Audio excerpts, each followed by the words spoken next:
Welcome to Board Game Empire. We're going to be showing you a brief overview and review of the Red Cathedral. So this is a very strategic game where you are trying to have the most prestige points at the end of the game, and also you're trying to, as much as you can, get the most points for each column in your cathedral that's being built by hopefully having the most control over the highest scoring columns. So you're going to be moving the dice around the market track to collect the resources, where the dice are, how many dice, what color the dice are. Those all determine whether you get bonuses, how many of the artifact or resources that you get. And then in each quadrant there is an influence card that you can use as well when you take the market action, and you could do the actions shown on each of those cards. So these are the ones I recommend for your starter game, but they are different ones of each type that you could choose from to put in the corner of the game, just to add some variation each time you play the game. So each player will get a player board, and throughout the game they're going to be adding these tiles to give them bonuses when they move a die of a certain color.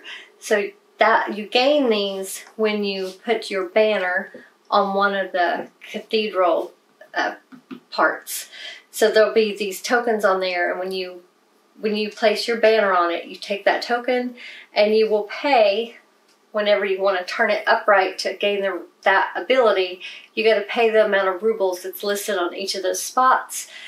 So for instance, on this one, if I move that green dice, I will also, not only do I get the resource for wherever it lands, so this has a 1 on it, I can move it one spot, or since it's my color, I'm green, I can pay additional rubles to move it an additional 2 spots, up to 2 spots. So or I could just bring it here for free, and I will get 2 rubles based on the reward that's showing there. If there was more than 1 dice there, I would get 4 rubles, because it's the amount shown on the spot minus or times the amount of dice. If you do not have the rubles to activate it at that time, you just put it on your player board on one of the spots as face down, and then during your next market action, if you have the rubles, you could pay those to make it active, and then from then on, when you move that color dice, you'll get to choose that action as well. And what that means, if wherever the blue is, since if I move the green dice, wherever the blue is, I get to get 1 times 1 of whatever resource is showing. This particular one is a point. So the scoring track, there's points and there's prestige points. The outside is the points represented by the crosses. The prestige points are represented, it kind of almost looks like a bird and 2 snakes. I can't tell what that is, but these, as you can see, move you a lot further down the scoring track, but the prestige points are harder to get because you have to get those by during the game by putting ornaments on the built parts of the cathedral. And the only way you get prestige is by playing gems. So if you play 1 of each color, you'll get 3 prestige. You could just move 1, 2, 3 on these prestige spots. If you play 2 of the same color, you'll get 2 prestige points. Or you could just play 1 and get 1. But that's how you get prestige during the game. Then at the end of the game, you'll be scoring these columns. So it's 2 points, or 2 points for each built card. So that would be 8 points, and then 1 point for each ornament. So this would be worth 10 points. Whoever has the most claimed in this column would get the full 10 points. So the green would win. And then in a 2-player game, the second place would get a third. So they would get 3 points because you have to round down. So you just score each of those columns, and then that is prestige points you're gaining for that. You also get 1 prestige for every 5 resources you have left, rubles and materials. And then that's it, right, on the scoring? Yeah. Yeah, so, and whoever has the most prestige wins the game. I went in a quick nutshell there, but that's literally your choices are, you get 1 of 3 action choices, and you just keep going back and forth. You can build your card, which is where you're putting resources. I didn't show that. One of your actions is you can build. So whatever the resource is showing up here, you could place them on there, or you could place all of them to build it, but you could put it on any. It doesn't have to be one that you've claimed. But once all those resources that are showing on top are on that card's built, whoever claimed it will get the points, which are the outside track points, and that many rubles. They turn it over, and that means that one's built, and they leave their banner on there, so at the end of the game they know that that's the one that gets the scoring. And then when you're doing ornaments, it doesn't matter who built, you still get the credit. It doesn't matter. It doesn't help the person who claimed that cathedral part in any way. It actually helps you during the scoring of the column, because you will have, like we were tied on this one, because I had 3 and he had 3. If I didn't have this, he would have 3 points and I would have 1, and so he would have more points and would have gotten all the points on that. So we were able to split it.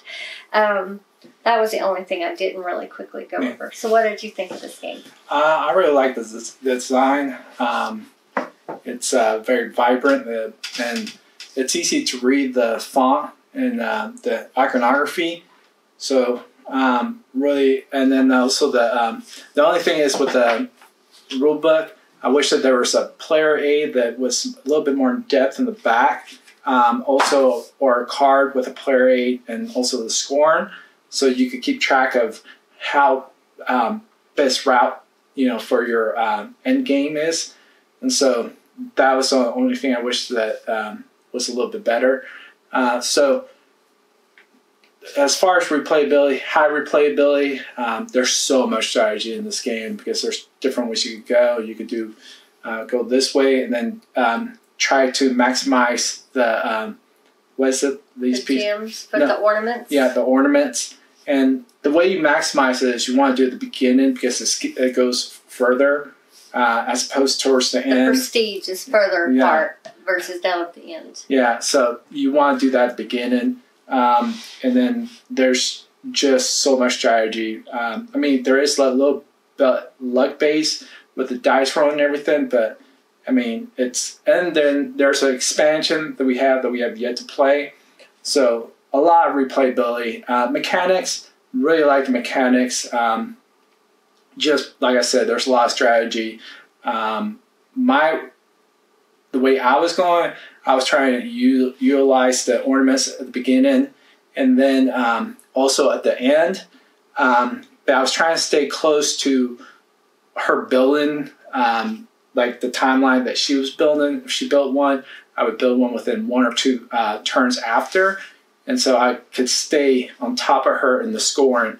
And then I just had to make sure that I had my ornaments done, and like one more than her for the game, and I figured that would be the end game and how I'd win the game. So great mechanics. There's a lot of strategy to it, and it is a pretty tight game. I mean, you can't really tell, but I mean, these are pretty much prestige points, so it's a lot tighter than it looks. Yeah, it's only 5 points. Yeah. Difference. So really tight game. And then overall total, I'm just giving this an 8 out of 10. The reason why I give it 8 out of 10, I wish that there was player aid. Also, a little bit more depth on that and organization of the rules. And so, but overall, it might go up as we play more and more. Also, as we incorporate the expansion into our game. So 8 out of 10, but I can see this going up, not down ever. So I did also forget to mention the way you start the game is you draw, based on your player count, the actual, I guess, building cards or cathedral cards. I forget what it's called.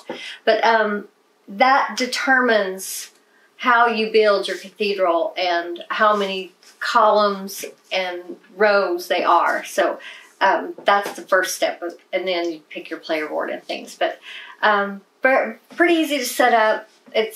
The player book is very good at helping you with setup, very good with pictures and everything. I like that. I mean, the rule book was great, in my opinion, as far as being detailed enough, but it does need a player aid for this game, especially for your first game or two. That would really be helpful.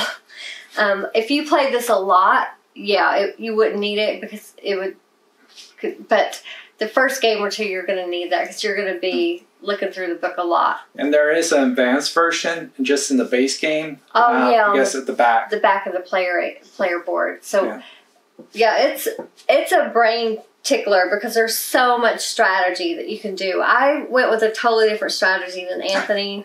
I went more for trying to claim, so I could trying to get the majority in columns as much as I could, and getting the best ability tiles or reward tiles. I forget what they called them exactly, but the ones that you get rewards based on the dice you move, those tiles I felt were pretty important. But Anthony went with getting prestige points. He collected a lot of gems, and he was putting a lot of decorations with it. See, I did not focus on that, and I did it later in the game, whereas he did it, like he said, early game.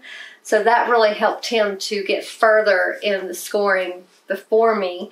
It was a close game most of the time. Well, at one point he was wrapped a couple of corners. Well, she did have analysis paralysis in one turn where she literally... I did not know what to do. Well, all the dice, because these dice, and remember, you have to move the amount of groups, or whatever you want to call it, sections, as they are pips, unless it's your color or the white. Yeah. You could then pay, if you have them, rubles to move extra. But those rubles are kind of, those are good to use for that, but it's also, you need it other times too. You just want to save some of those rubles back if you can.